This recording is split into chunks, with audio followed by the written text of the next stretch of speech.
Вот на сегодняшний день сейчас у нас вот поставили роботы. Их у нас 4 робота. Доярок не надо. Удивлению Расимы Асадулиной нет предела. Во времена, когда она работала на ферме в селе Киндерле, предположить, что доярки больше не нужны, было немыслимо. А сегодня сын проводит ей экскурсию по современной животноводческой ферме. Разница есть. Раньше был старая ферма, там ручной, потом у нас аппарат таскали.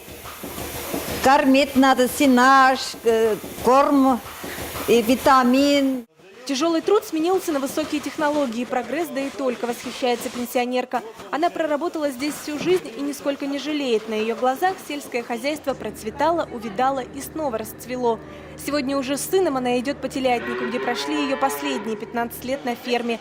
Ринат Асадулин – бригадир крупнейшей животноводческой фермы в селе Киндерле Тюменской области.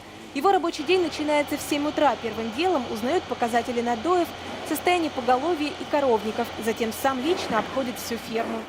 Когда мамка работала, я тоже приходил, мамке помогал, также телят поить, там комбикорм таскать также. Раньше постоянно приходили после школы. Вот, ну как-то все равно все знаешь, все знакомые, поэтому все равно легче работать здесь. Сразу после армии пришел на ферму, начинал с тракториста. О другой работе он даже не думал, да и нет ее в селе. Производственная компания «Молоко» – единственный крупный работодатель на весь Нижнетавдинский район Тюменской области. Зарплату платят высокую и вовремя. Я просто в деревне люблю жить, мне города не устраивают, как бы. Я хочу здесь просто, и здесь жить, и работать, и никуда не уезжать отсюда.